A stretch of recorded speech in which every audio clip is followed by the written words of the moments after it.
BJP అరాచకాలను అడ్డుకోవాలంటే Congress పార్టీని గెలిపించుకోవాలన్నారు MLA Kadiyam Srihari. రాముడి పేరుతో బీజేపీ ఓట్ల రాజకీయం చేస్తోందని ఫైర్ అయ్యారు. 10 ఏళ్లలో బీజేపీ రాష్ట్రానికి చేసిందేమీ లేదని విమర్శించారు పాలకుర్తి కాంగ్రెస్ ఎమ్మెల్యే యశస్విని రెడ్డి. బీజేపీ మరోసారి అధికారంలోకి వస్తే రాజ్యాంగాన్ని కూల్చే కుట్ర చేస్తోందని ఆరోపించారు. తనకు ఒక్క ఛాన్స్ ఇస్తే వరంగల్ పార్లమెంట్ సెగ్మెంట్ ని అభివృద్ధి చేసి చూపిస్తానన్నారు వరంగల్ కాంగ్రెస్ అభ్యర్థి కడియం కావ్య. వరంగల్లో జరిగిన కాంగ్రెస్ పార్లమెంట్ నియోజకవర్గ సమావేశంలో నేతలు మాట్లాడారు. నియోజకవర్గం నుండి అన్ని రాజకీయ పార్టీలలో ప్రాతినిధ్యం ఎక్కువ ఉన్నమాట కూడా వాస్తవం.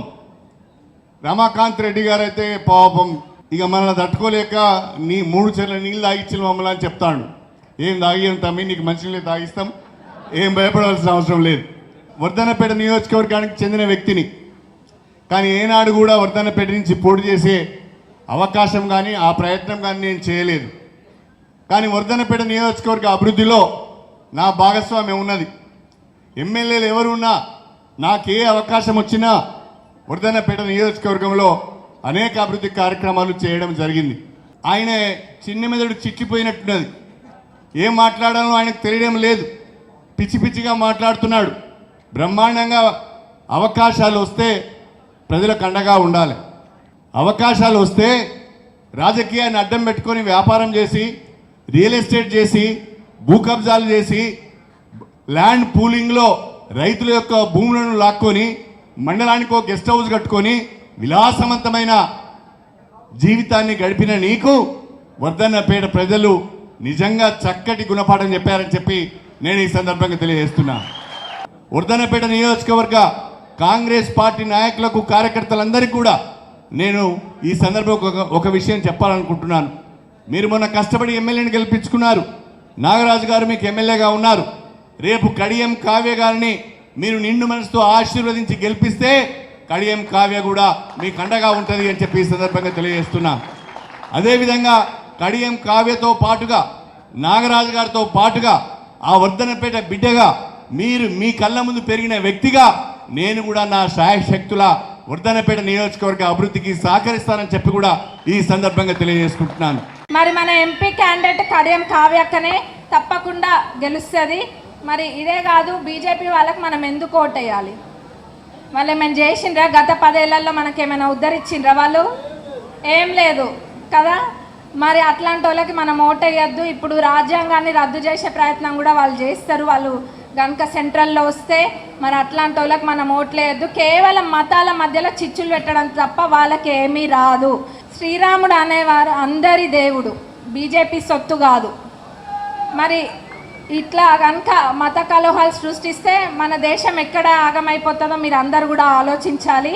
మరి అట్లనే కాంగ్రెస్ ప్రభుత్వం, బీఆర్ఎస్ పార్టీ గురించి ఇంకా మాట్లాడుకోవాల్సిన అవసరం లేదు. సచ్చిన పామును మళ్ళీ చంపాల్సిన అవసరం లేదు. ఇంకా వాళ్ళ గురించి మనం చెప్పుకోవద్దు, అయిపోయింది. అసెంబ్లీలోనే కొట్టుకుపోయినరు వాళ్ళు. ఇంకా ఎంపీ దాంట్లో వాళ్ళకి అసలు ఎక్కడ ఎట్లాంటి క్యాండిడేట్ని పెట్టినరో మనకు తెలిసిన విషయమే. మరి ఇప్పుడు కాంగ్రెస్ పార్టీ వచ్చి 4 నెలలు అయింది. ఎన్నడన్నా మా ముఖ్యమంత్రి గారైనా, మా మంత్రులైనా, మేమైనా ఎక్కడైనా విశ్రాంతి తీసుకున్నట్టు మీకు కనిపించిందా ఒకరికైనా? ఎన్నడూ కూడా అల్పు లేకుండా మేమందరం కూడా ప్రజాసేవలోనే ఉన్నాం. ఆయన ఏదైతే మాట్లాడుతాడో అసలు ఆ మాట కూడా సరిగ్గా వస్తలేదు ఆయనకి.